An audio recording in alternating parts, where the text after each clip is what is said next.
K C. വേണുഗോപാലിനെ പോലെ ഒരു നേതാവിനെ തന്നെ അവർക്ക് ഇറക്കണം ആലപ്പുഴ തിരിച്ചു പിടിക്കാൻ. പക്ഷേ കെ.സി. വേണുഗോപാൽ ഇറങ്ങണമെന്നുണ്ടെങ്കിൽ സ്വാഭാവികമായും കഴിഞ്ഞ തവണ തന്നെ നേരത്തെയൊക്കെ ഉള്ള തവണയിലെല്ലാം കോൺഗ്രസിനെ അയച്ച് 2 മുസ്ലിം കാൻഡിഡേറ്റ്സ് ആണ് കോൺഗ്രസിന് മത്സരിച്ചുകൊണ്ടിരുന്നത്. നേരത്തെ M.A. ഷാനവാസ് 2004 അത് M.A. ഷാനവാസും N.A. മുഹമ്മദുമായിരുന്നു. കാസർഗോഡ് മത്സരത്തിൽ N.A. മുഹമ്മദും ചിറയൻകീഴിൽ M.A. ഷാനവാസുമായിരുന്നു. രണ്ടുപേരും പരാജയപ്പെട്ടു. 2009 എത്തുമ്പോൾ 2009 മത്സരിച്ചത് ഒന്ന് ഷാഹിദ കമാലും M.A. ഷാനവാസുമായിരുന്നു.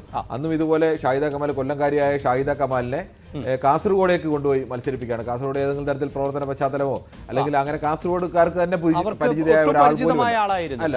ഷാഹിദ കമാൽ പോലും അന്ന് വിശ്വസിച്ചു കാണില്ല. ഇപ്പോൾ LDFന്റെ ഭാഗമായിട്ടൊക്കെ നിൽക്കുന്ന ഷാഹിദ കമാൽ പോലും അന്ന് വിശ്വസിച്ചില്ല ലോക്സഭയിലേക്കൊക്കെ തന്റെ പേര് പരിഗണിക്കുമെന്നുള്ളത്. പക്ഷെ ഒരു മുസ്ലിം വേണം, ഒരു വനിത വേണം, ആ ഒരു തീരുമാനത്തിന്റെ ഫലമായിട്ടാണ് അന്ന് ഷാഹിദ കമാൽ വന്നത്. അതിന് അടുത്ത തവണയാണ് കാസർഗോഡ് T. സിദ്ദിഖ് മത്സരിക്കുന്നു. M.A. ഷാനവാസ് വയനാട് മത്സരിക്കുന്നു. അങ്ങനെ M.A. ഷാനവാസ് ജയിക്കുന്നു, T. സിദ്ദിഖ് പരാജയപ്പെടുന്നു. കഴിഞ്ഞ തവണ വന്നപ്പോഴും ഈ ഒരു പ്രശ്നം തന്നെയാണ് ഉണ്ടായത്. കഴിഞ്ഞ തവണ വയനാട്ടിലേക്ക് T. സിദ്ദിഖിന്റെ പേരായിരുന്നു പരിഗണിച്ചിരുന്നത്. വയനാട് T. സിദ്ദിഖും ചുവരെഴുത്തും ഫ്ലക്സും ഒക്കെ പതിച്ചതാണ്. ആലപ്പുഴയിൽ ഷാനിമോൾ ഉസ്മാൻ. അപ്പോൾ 2 മുസ്ലിം കാൻഡിഡേറ്റ് എന്നുള്ളത് ഏറെക്കുറെ അവിടെയാണ് വയനാട്ടിലേക്ക് രാഹുൽ ഗാന്ധി വരുന്നത്. പലപ്പോഴും ഈ രാഹുൽ ഗാന്ധി വരുന്നതൊക്കെ ചില സൂചനയ്ക്ക് അപ്പുറത്തേക്ക് ഒരു ഫൈനൽ തീരുമാനമെടുക്കാൻ കോൺഗ്രസിന്റെ ഹൈക്കമാൻഡിന്റെ അവസാനം വാക്ക് കിട്ടാതെ കേരളത്തിൽ ഒരു നേതാവിനും കഴിയില്ല. അതുകൊണ്ട് ആ സീറ്റിലേക്ക് അവസാനം മാറ്റം വരുന്നു. അവിടെ രാഹുൽ ഗാന്ധി വന്നപ്പോൾ ഫലത്തിൽ മുസ്ലിം പ്രാതിനിധ്യം 1 മാത്രമായി കോൺഗ്രസിന്. ആ കോൺഗ്രസിന് ഒരു മുസ്ലിം പ്രാതിനിധ്യം മാത്രമായപ്പോൾ പറ്റിയ അവസ്ഥ എന്താണ്? ആ ഒരു മുസ്ലിം പരാജയപ്പെടുകയും ചെയ്തു. ഇത്തവണ ആ പരാജയപ്പെട്ട സീറ്റിലേക്ക് കെ.സി. വേണുഗോപാലിനെ പോലെ ഒരാൾ വന്നു കഴിഞ്ഞാൽ സ്വാഭാവികമായി ആ സീറ്റ് പിടിക്കാൻ കോൺഗ്രസിന് ചിലപ്പോൾ വലിയ സാധ്യതകളുള്ളതാണ്. കാരണം കെ.സി. വേണുഗോപാൽ 2 തവണ അവിടെ ആലപ്പുഴയുടെ MLA ആയിരിക്കുമ്പോഴാണ് അദ്ദേഹം രാജിവെച്ചിട്ട് അദ്ദേഹം ഈ ലോക്സഭാ തെരഞ്ഞെടുപ്പിലേക്ക് 2014 അദ്ദേഹം 2009 അദ്ദേഹം വരുന്നത്. അതിനുശേഷം 2014 അദ്ദേഹം 2 തവണയും വിജയം ആവർത്തിക്കുകയായിരുന്നു. എല്ലാ മണ്ഡലങ്ങളിലും ഭൂരിപക്ഷത്തോടു കൂടി തന്നെയാണ് കെ.സി. വേണുഗോപാൽ കഴിഞ്ഞ തവണയും മത്സരിക്കുമെന്നുള്ള പ്രതീക്ഷ തന്നെയായിരുന്നു ഉണ്ടായിരുന്നത്. പക്ഷേ കെ.സി. വേണുഗോപാൽ മാറി മണ്ഡലം കയ്യിൽ നിന്ന് ഈ വലിയ UDF കൊടുങ്കാറ്റിലും നഷ്ടപ്പെട്ടു പോകുന്ന അവസ്ഥയുണ്ടായി. അപ്പോൾ ഇത്തവണ മടങ്ങി വരേണ്ടത് കെ.സി. വേണുഗോപാലിനെ സംബന്ധിച്ചും ഇതൊരു സമ്മർദ്ദമുണ്ട്. കെ.സി. വേണുഗോപാൽ കഴിഞ്ഞ തവണ മത്സരിക്കാതെ മാറുന്നത് കൊണ്ട് സീറ്റ് നഷ്ടപ്പെടുത്തിയ സമ്മർദ്ദം കെ.സി. വേണുഗോപാലിന് മുന്നിലുണ്ട്. അവിടെ പക്ഷേ കോൺഗ്രസിന് ഈ പറയുന്നത് പോലത്തുള്ള പല തടസ്സങ്ങളാണ് മുന്നിൽ നിൽക്കുന്നത്. തീർച്ചയായും നമുക്ക് അത്തരം കാര്യങ്ങളാണ് ഇനി വിശദമായി പരിശോധിക്കേണ്ടത്. അതിനു മുമ്പ് സൂചിപ്പിച്ചതുപോലെ കെ.സി. വേണുഗോപാൽ മത്സരിക്കുമോ എന്ന സംശയം അന്തരീക്ഷത്തിൽ നിൽക്കുമ്പോൾ അതിന്റെ സൂചന നൽകുന്നത് മറ്റാരുമല്ല, ഇപ്പോൾ കെ.സി. വേണുഗോപാൽ തന്നെയാണ്. അദ്ദേഹത്തിന്റെ പ്രതികരണത്തിൽ ആ സൂചനയുണ്ടായിരുന്നു. നമുക്ക് അദ്ദേഹത്തിന്റെ ആ പ്രതികരണം കേട്ടതിന് ശേഷം തിരികെ എത്താം. ഞാനത് ബഹുമാനിക്കുന്നതാണ്. പ്രവർത്തകരുടെ വികാരം മാനിച്ചു നിൽക്കുന്ന ഒരു സാധാരണ പ്രവർത്തകനാണ് ഞാൻ. അവരുടെ മാനസികാവസ്ഥ ഒരാളാണ്. പാർട്ടി തീരുമാനമില്ലാതെ എങ്ങനെ ഞാൻ മത്സരിക്കുമെന്ന് എനിക്ക് പറയാൻ പറ്റും. രാഹുൽ ഗാന്ധിയെ കുറിച്ച് നിങ്ങൾ ചോദിച്ചത് പോലെ തന്നെ ഇതെല്ലാ തീരുമാനങ്ങളും പാർട്ടിയുടെ സെൻട്രൽ ഇലക്ഷൻ കമ്മിറ്റിയാണ് എടുക്കുന്നത്. അവരെല്ലാ വശങ്ങളും ആലോചിച്ചിട്ടാണ് തീരുമാനിക്കുക. ആ തീരുമാനിക്കുന്ന ഏത് തീരുമാനമാണോ ആ തീരുമാനമനുസരിച്ച് പ്രവർത്തിക്കാൻ ഞാൻ ബാധ്യസ്ഥനാണ്. ഞാൻ പൂർണ്ണ മനസ്സോടുകൂടി അത് അനുസരിച്ച് പ്രവർത്തിക്കും. റൈറ്റ്. കെ.സിയുടെ തൊട്ടു ചേർന്ന് രാഹുൽ മാങ്കൂട്ടത്തിലുമുണ്ട്. എന്തായാലും മാധ്യമപ്രവർത്തകരുടെ ചോദ്യത്തിന് കെ.സി. വേണുഗോപാൽ നൽകുന്ന മറുപടി അതാണ്. പ്രവർത്തകരുടെ വികാരമടക്കം മാനിക്കുന്നു എന്നുള്ളതാണ്. പക്ഷേ പ്രവർത്തകരെക്കാൾ സംഘടനാ നേതൃത്വമാണ് ഇതിൽ അന്തിമമായി തീരുമാനം എടുക്കേണ്ടത്. ഒപ്പം കെ.സിയുടെ സന്നദ്ധതയും പ്രധാനപ്പെട്ടതായി മാറുന്നു.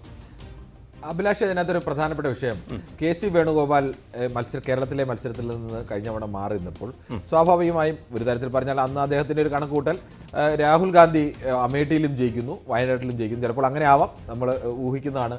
വയനാട്ടിലും ജയിച്ചു കഴിഞ്ഞാൽ സ്വാഭാവികമായും വയനാട് സീറ്റിൽ നിന്ന് രാഹുൽ ഗാന്ധി രാജിവെക്കുകയും അമേഠി സ്വീകരിക്കുകയും ചെയ്യാൻ സാധ്യതയുണ്ട്. അങ്ങനെ വന്നാൽ വയനാട് സീറ്റ് ഒഴിഞ്ഞു കിടക്കുകയാണ്. അവിടെയൊക്കെ മത്സരിക്കാനുള്ള സാധ്യതയൊക്കെ കെ.സി. വേണുഗോപാലിന് മുന്നിലുണ്ടായിരുന്നു.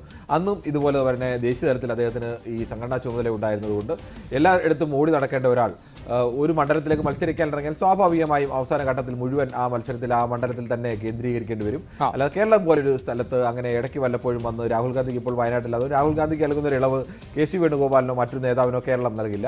അപ്പോൾ പൂർണ്ണമായും ആ മണ്ഡലത്തിൽ തന്നെ നിന്ന് പ്രചരണത്തിന് നേതൃത്വം കൊടുക്കേണ്ടി വരും. ആലപ്പുഴ എന്ന് പറയുന്ന അങ്ങനെ ഒരു 100% ഉറപ്പുള്ള ഒരു മണ്ഡലമൊന്നുമല്ല. കെ.സി. വേണുഗോപാൽ അതിന് മുമ്പ് 2 തവണ വിജയിക്കുമ്പോഴും അദ്ദേഹത്തിന്റെ ഭൂരിപക്ഷം എന്ന് പറയുന്നതൊന്നും വലിയ ഭൂരിപക്ഷം ഒന്നും ആയിരുന്നില്ല. അദ്ദേഹം 2009 57,635 വോട്ടിനാണ് KS മനോജിനെ പരാജയപ്പെടുന്നത്. Right. KS മനോജിനെ ഇതുപോലെ CPM-ന്റെ ഒരു പരീക്ഷണമായിരുന്നു KS മനോജ്. KS മനോജ്. അദ്ദേഹം പിന്നീട് കോൺഗ്രസിലേക്ക് എത്തി, കോൺഗ്രസിന്റെ സ്ഥാനാർത്ഥിയായിട്ടൊക്കെ മത്സരിച്ചു എന്നുള്ളത് മറ്റൊരു രാഷ്ട്രീയത്തിലെ ഒരു തമാശ എന്ന് വേണമെങ്കിൽ കൂടി പറയാം. അദ്ദേഹം ഇപ്പോൾ രാഷ്ട്രീയം തന്നെ വിട്ടുപോകുന്ന അവസ്ഥയൊക്കെ ഉണ്ടായി. പിന്നീടാണ് അങ്ങനെ പരിചിതനായ ഒരു സ്ഥാനാർത്ഥിയൊന്നും ആയിരുന്നില്ല. പക്ഷെ അവിടുത്തെ ഒരു സാമുദായിക ഇക്വേഷൻ വെച്ചിട്ട് ഈ നമ്മൾ എപ്പോഴും ചിലപ്പോഴൊക്കെ നമ്മൾ ഇലക്ഷൻ ചാനൽ തന്നെ ചില സാമുദായിക ഇക്വേഷൻ ഒക്കെ പറയുമ്പോൾ പലരും ചോദിക്കും അങ്ങനെ സാമുദായിക ഇക്വേഷൻ ഒക്കെ നോക്കിയാണോ എന്നുള്ള ചില വിമർശനങ്ങളൊക്കെ ഉന്നയിക്കാറ്. പക്ഷേ കേരളത്തിലെ ഇടത് വലത് മുന്നണികൾ എല്ലാ മുന്നണികളും സ്ഥാനാർത്ഥികളെ നിശ്ചയിക്കത്തില്ല. ഇപ്പൊ എല്ലാവർക്കും സാമുദായിക ഇക്വേഷൻ ഒന്നും ബാധിക്കില്ല. ഇപ്പൊ ആ സാമുദായിക ഇക്വേഷൻ അപ്പുറത്തേക്ക് സ്വാധീനമുള്ള ഒരു നേതാവാണ് മത്സരിക്കുന്നതെങ്കിൽ അവരെ സാമുദായിക ഇക്വേഷൻ ബാധിക്കും. പക്ഷെ അതൊക്കെ സ്വാധീനിക്കപ്പെടുന്നതും ചെറിയ വോട്ടിനൊക്കെ വ്യത്യാസത്തിലൊക്കെ വരുന്നത് അന്ന് KS മനോജ് ജയിക്കുന്ന തന്നെ VM സുധീരൻ ഒരു അപരൻ വരുന്നതാണ്. അപരൻ VM സുധീരന്റെ ഭൂരിപക്ഷത്തെക്കാൾ 10,000-7,000 വോട്ട് അധികം പിടിക്കുകയും ഒക്കെ ചെയ്തു. മറ്റൊരു VM സുധീരൻ വന്ന് പിടിച്ചു. എന്തായാലും അവിടെ KS മനോജ് ജയിച്ചു. അങ്ങനെ പുതിയ ഒരാൾ വന്നിട്ട് പോലും ആ സാമുദായിക ഇക്വേഷൻ തന്നെയാണ് അദ്ദേഹത്തെ ഒരു തരത്തിൽ വലിയ തുണ അദ്ദേഹത്തിന് നിന്നത്. അതിനുശേഷം അന്ന് നല്ല ഭൂരിപക്ഷം ജയിച്ചു. രണ്ടാം തവണ അവിടെ മത്സരിപ്പിച്ചത് CB ചന്ദ്രബാബുവിനെയാണ്. CB ചന്ദ്രബാബു ആലപ്പുഴ ജില്ലാ സെക്രട്ടറി ആയിരുന്നു. പ്രത്യേകിച്ച് ആലപ്പുഴ ജില്ലയിൽ വലിയ സ്വാധീനമുള്ള ഒരു നേതാവാണ്. ഏതെങ്കിലും ഒരു തരത്തിൽ ഒരു അഴിമതി ആരോപണമോ അല്ലെങ്കിൽ മറ്റേതെങ്കിലും മോശം പ്രതിച്ഛായോ അല്ലെങ്കിൽ ചിലർക്ക് ധാർഷ്ട്യം എന്നൊക്കെ പറയുന്ന പോലെ പ്രതിച്ഛായ, അങ്ങനെ യാതൊരുവിധ പ്രതിച്ഛായ നഷ്ടവുമില്ലാത്ത അവിടെയൊക്കെ അത്തവണ CPM പിടിക്കും എന്നുള്ള ഒരു ഉറച്ച വാശിയിൽ തന്നെ പാർട്ടി സ്ഥാനാർത്ഥി കൂടി വരുന്നു. പാർട്ടി ജില്ലാ സെക്രട്ടറി തന്നെ വന്നിട്ട് പാർട്ടി ചിഹ്നത്തിൽ മത്സരിക്കുന്നു. പക്ഷേ അപ്പോഴും ആലപ്പുഴക്കാരനല്ലാത്ത ആലപ്പുഴയിൽ നിയമസഭാംഗവും ലോക്സഭാംഗവും ഒക്കെ ആയിരുന്ന കണ്ണൂരുകാരനായ KC വേണുഗോപാൽ അവിടെ എല്ലാ മണ്ഡലങ്ങളിലും 7 മണ്ഡലങ്ങളിലും ഭൂരിപക്ഷം നേടിക്കൊണ്ടാണ് അന്ന് ജയിക്കുന്നത്. അന്ന് അദ്ദേഹത്തിന് CB ചന്ദ്രബാബുവിനെതിരെ 19,407 വോട്ടിന്റെ ഭൂരിപക്ഷമാണ് KC വേണുഗോപാൽ നേടുന്നത്. അങ്ങനെ KC വേണുഗോപാലിനെ സംബന്ധിച്ച് അങ്ങനെ ഒരു ഘട്ടത്തിൽ മൂന്നാമത് അംഗത്തിന് കൂടി അദ്ദേഹത്തിന് ഉറപ്പായും ചാൻസ് ഉണ്ടായിരുന്നു.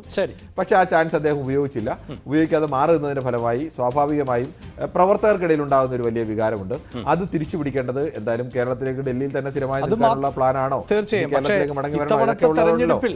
കഴിയുന്നത്ര സീറ്റുകൾ കേരളത്തിൽ നിന്നടക്കം എത്തിക്കേണ്ടത് കോൺഗ്രസിന്റെ ദേശീയ തലത്തിലടക്കം വളരെ പ്രധാനപ്പെട്ടതാണ്. അത് തന്നെയാണ് എന്നുള്ള ചോദ്യം ഉയരുന്നുണ്ടല്ലോ. ആലപ്പുഴ നഷ്ടപ്പെട്ടാൽ, ഈ തവണ നഷ്ടപ്പെട്ടാൽ സ്വാഭാവികമായും അതിന് മറുപടി പറയേണ്ടി വരുന്ന ഒരാൾ KC വേണുഗോപാലാണ്. കഴിഞ്ഞ തവണയും അദ്ദേഹത്തിന് 19 സീറ്റും ലഭിച്ചതുകൊണ്ടാണ് കഴിഞ്ഞ തവണ അദ്ദേഹത്തിന് ആലപ്പുഴയുടെ നഷ്ടത്തിന് ഒരു വലിയ നേട്ടത്തിനിടയിൽ ഒരു ചെറിയ നഷ്ടം കൊണ്ട് അദ്ദേഹത്തിന് അതിൽ നിന്ന് രക്ഷപ്പെടാൻ കഴിഞ്ഞത്. പക്ഷേ ഇത്തവണ അദ്ദേഹത്തിന് അങ്ങനെ അത്തരത്തിൽ എളുപ്പത്തിൽ കഴിയില്ല.